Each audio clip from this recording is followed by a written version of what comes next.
बघा बेटा,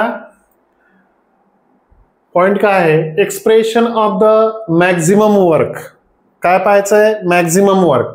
आता मॅक्झिमम वर्क कधी पाहायला भेटतं माहितीये का, ज्या वेळेस प्रोसेस कशी असली पाहिजे, रिव्हर्सिबल, त्यावेळेस काय पाहायला भेटतं आपल्याला, मॅक्झिमम वर्क पाहायला भेटतं. मग आता मॅक्झिमम वर्क पाहत असताना महत्वाची कॉन्सेप्ट काय आहे, लक्ष दे बेटा इकडं. आता इथं काय व्हायला माहितीये का, हे सिलेंडर आहे बेटा, आणि या सिलेंडर मध्ये इनिशियल व्हॅल्यूम V1 आहे आणि फायनल व्हॅल्यूम V2 असणार आहे. परंतु ही जी प्रोसेस व्हायली, या प्रोसेसमध्ये काय आहे बेटा, स्मॉल स्मॉल स्मॉल चेंज होत चाललाय. व्हॅल्यूम म्हणजे काय व्हायला बेटा, छोटा छोटा चेंज व्हायला. कशामध्ये, व्हॅल्यूम मध्ये. म्हणजे वर्क डन व्हायलंय, पण वर्क डन कसं व्हायला बेटा, एकदम स्मॉल क्वांटिटी मध्ये व्हायलंय. Infinitesimally small work done व्हायलंय. वर्क डन कसं लिहिता येईल तुम्हाला इथं, dw is equal to minus PEXT into DV, असं व्हायला बेटा पहिलं इक्वेशन. ओके, लक्ष द्या, खूप इम्पॉर्टंट आहे. मग आता मला सांगा, असं व्हायलंय, थोडासा कॉन्सेप्ट क्लिअर करून घेऊ आपण. आता इथं काय आहे माहितीये का, या ठिकाणी जर पाहिलं तुम्ही तर इकडं बाहेर एक्सटर्नल प्रेशर असतं बेटा. काय असतं, प्रेशर काय असतं, एक्सटर्नल प्रेशर असतं. ओके, आणि हे असतं बेटा प्रेशर, इंटरनल प्रेशर. थोडंसं लक्ष द्या, हे इंटरनल प्रेशर आहे आणि ते काय आहे, एक्सटर्नल प्रेशर आहे. पहिल्या स्टेप मध्ये एवढं व्हायला, मग इथं थोडासा चेंज व्हायला, अजून इथं चेंज व्हायला, एकच स्टेप घेऊ सध्या.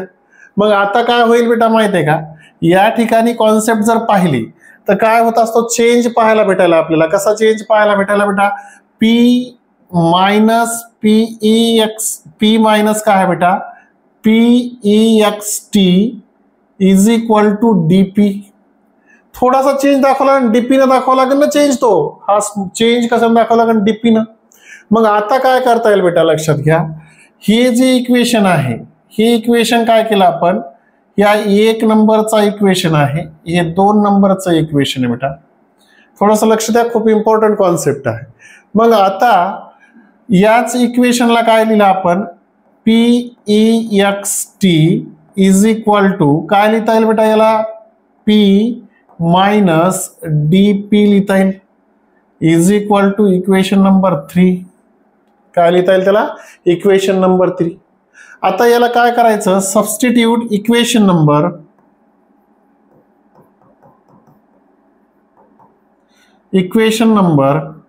3 इन इक्वेशन काय बेटा 1. कशामध्ये टाकायचं, इक्वेशन 1 मध्ये. जर इक्वेशन 1 मध्ये टाकलं तर काय होईल बेटा, dw इज इक्वल टू काय लिहिता येईल बेटा, मायनस PEXT च्या ठिकाणी लिहायला minus in bracket P minus DP bracket close into DV, into काय बेटा, DV. ओके, आता याला जर आपण काय केलं, सॉल्व करून घेतलं बेटा, तर काय होईल, dw इज इक्वल टू, हा dw आहे बेटा, इज इक्वल टू मायनस काय लिहिता येईल, P into DV, P into काय लिहिता येईल, DV. बेटा हे P आणि हे DV काय होईल, P इंटू DV. आता हा मायनस आहे बेटा आणि हा मायनस काय होईल बेटा, हा प्लस होईल राजा. काय होईल, प्लस. मग इथं काय, DP इंटू, थोडंसं लक्ष द्या, DP इंटू DV इज, याला काय करा बेटा, याला इक्वेशन नंबर काय करा, याला इक्वेशन नंबर किती द्या, 4 द्या. इक्वेशन नंबर किती देऊ, 4. ओके, थोडंसं लक्ष द्या, खूप इम्पॉर्टंट कॉन्सेप्ट आहे. इक्वेशन नंबर 4 दिलं. मग आता काय व्हायला बेटा, इथं DP, हा DP येईल बेटा, हा DP into DV is very small. काय बेटा, very small. DP into DV कसे आहेत, एकदम स्मॉल आहेत. मग काय करायचे, नेग्लेक्टेड. मग त्याला काय करायचं, DP इंटू DV काय आहे, व्हेरी स्मॉल आर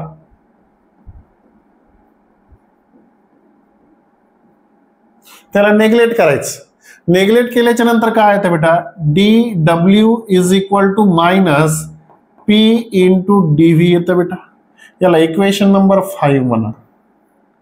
बघा आता इथपर्यंत काही प्रॉब्लेम नाही. जे वर्क व्हायलंय खूप स्मॉल क्वांटिटी मध्ये व्हायला बेटा, व्हॅल्यूम पण चेंज व्हायला स्मॉल क्वांटिटी मध्ये व्हायलंय. ओके, आता या ठिकाणचं टेम्परेचर T आहे, प्रेशर P आहे आणि V व्हॅल्यूम आहे. व्हॅल्यूम कसा चेंज कसा व्हायला, एकदम स्मॉल क्वांटिटी मध्ये व्हायला. आता लक्षात घ्या थोडंसं काय करायचंय, जो चेंज स्मॉल आहे त्यावेळेस तुम्हाला काय करावं लागतं, कॅल्क्युलेट करण्यासाठी इंटिग्रेशनचा उपयोग करावा लागतो. मग इंटिग्रेशनचा जर उपयोग केला तर काय होईल बेटा, इथे लक्षात घ्या. इथं integration of initial state to काय बेटा, final state. Initial state to काय, फायनल स्टेट. काय लिहिता येईल, dw is equal to minus integration of V1 पासून का कुठं चालला बेटा, तो V2 पर्यंत. याला V1 मानला, याला V2 मानला बेटा. ओके, मग आता इथं कसं लिहिता येईल राजा, लक्ष दे. सिंपल कॉन्सेप्ट आहे, P इंटू dv. याला PdV लिहिलं तरी काय हरकत आहे.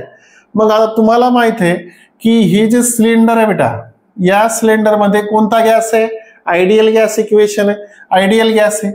मग आयडियल गॅस बाय युझिंग, इथं लिहितो by using ideal gas equation. आता आयडियल गॅस इक्वेशन काय आहे तुम्हाला माहिती आहे बेटा, जनरली लक्षात घ्या. आयडियल गॅस इक्वेशन यूज करायच्या अगोदर याला कसं लिहून घ्यायचं बेटा, थोडंसं लक्ष द्या. सिंपल आहे बेटा, थोडासा कॉन्सेप्ट क्लिअर करू. याला असं लिहिता येईल बेटा, याला कसं लिहिता येईल, इथं हे dw initial state to final स्टेटला असं लिहिता येते w मॅक्स. कारण मॅक्झिमम वर्क डन कसं आहे, maximum is equal to minus integration of V1 to काय बेटा, V2 आणि इथं लिहायचं PdV. असं लिहिलं तरी काही हरकत नाही. आता इथं काय करायचंय, by using ideal gas equation. थोडंसं लक्ष द्या. आयडियल गॅस इक्वेशन काय आहे बेटा, PV is equal to nRT आहे बेटा, आयडियल गॅस इक्वेशन. मग आता मला सांगा बेटा, इथं P आहे, काय आहे, P is equal to nRT divided by काय येतं बेटा, V येते. मग आता मला सांगा, ही जी P आहे हे इक्वेशन काय करायचं, इथं सबस्टिट्यूट करायचं. इथलं इक्वेशन या जर या इक्वेशन मध्ये काय केलं, सबस्टिट्यूट केलं तर काय होत आहे, W max is equal to minus integration of, लक्षात आहे बेटा, V1 पासून काय V2 पर्यंत. आता इथं लिहायचं nRT आणि लक्षात घ्या बेटा, हे V काय करायचं आहे, याचं डिवायडेशन म्हणजे dV डिवायडेड बाय काय लिहायचा, V लिहायचा आहे. थोडंसं लक्ष द्या, खूप इम्पॉर्टंट कॉन्सेप्ट आहे आणि महत्वाचा कॉन्सेप्ट बेटा. आता बघा तुम्हाला सर्व व्यवस्थित लक्षात येईल काय करायचे. बघा लक्ष द्या, आता इथपर्यंत काही प्रॉब्लेम यायला का नाही. आता काय करायचं बेटा, हे जे W मॅक्स आहे तुमचा हा, तर इथं लक्षात घ्या nRT हे तिन्ही कॉन्स्टंट आहे. n कॉन्स्टंट आहे, R कॉन्स्टंट, T कॉन्स्टंट आहे. यांना काय करायचं, अलीकडे घेऊन घ्यायचं बेटा. मग इथं काय लिहिता येईल, W इथं लिहितो W max is equal to minus nRT integration of V1 to काय बेटा, V2 आहे, V1 टू V2 आहे, dV बाय काय आहे, V आहे बेटा. आता इथं इंटिग्रेशनचा एक फॉर्म्युला आहे बेटा, तो formula therefore dx by x जर असेल तर याला इंटिग्रेशन ऑफ 1 टू काय आहे 2, यालाच लिहिता येतं बेटा. काय लिहिता येईल, ln ऑफ काय लिहिता येईल, x1 to 2 लिहिता येते. तसंच इथं V ला पण लिहिता येईल बेटा. मग काय लिहिता येईल, W max is equal to minus काय लिहिता येतं, nRT काय लिहिता येईल बेटा, इथं ln ऑफ काय लिहिता येईल, V1 टू काय बेटा, V2 आहे. थोडंसं लक्ष द्या, खूप इम्पॉर्टंट आहे. यालाच असं लिहिता येते बेटा, W max is equal to minus काय लिहिता येईल इथं, nRT बेटा. थोडंसं लक्षात घ्या, in bracket ln V2 minus V1 ln of ln काय बेटा, V1 लिहिता येईल असं. आता तुम्हाला माहिती आहे लॉगारिथम मध्ये बेटा काय मायनस असेल तर त्याचा काय होत असतो भागाकार. मग काय लिहिता येईल W max is equal to minus काय लिहिता येतं बेटा NRT LN of V2 bye काय लिहिता येईल V1 लिहिता येईल बेटा.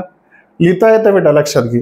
मग LN ची व्हॅल्यू काय आहे बेटा LN ची व्हॅल्यू आहे 2.30303 काय लिहिता येईल लॉग बेस 10 लिहिता येईल. ही व्हॅल्यू जर इथं ठेवली बेटा तर लिहिता येते W max is equal to minus 2.303 NRT log base 10 V2 by V1 लिहिता येतं बेटा. काय लिहिता येतंय V2 बाय V1 लिहिता येतंय. म्हणजेच काय करता येईल बेटा इथे लक्षात घे. मग तुम्हाला माहिती आहे बॉइल्स लॉ काय सांगतोय बॉइल्स लॉ काय सांगतो बेटा V2 divided by V1 is equal to P2 divided by काय लिहिता येते P1 डिवायडेड बाय काय लिहिता येते P2. जर इथं जर व्हॅल्यू ठेवली बेटा आपण ती कोणती ही तर काय लिहिता येते डब्ल्यू मॅक्स थोडंसं लक्ष द्या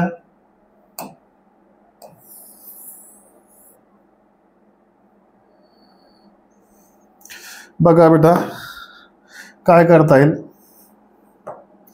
W max is equal to minus 2.303 NRT log base 10 काय लिहिता येईल बेटा P1 डिवायडेड बाय काय आहे P2. अशा पद्धतीने बेटा हे इक्वेशन येत आहे. ज्या इक्वेशनला काय expression of the maximum work W max minus 2.303 NRT log base 10 V2 by V1. बॉइल्सला यूज जर केला तर V2 divided by V1 is equal to P1 divided by P2. याला W max minus 2.303 NRT log base 10 P1 divided by P2 लिहिता येते काही हरकत नाही. चालतंय बेटा पटकन याचा स्क्रीनशॉट काढून घ्या.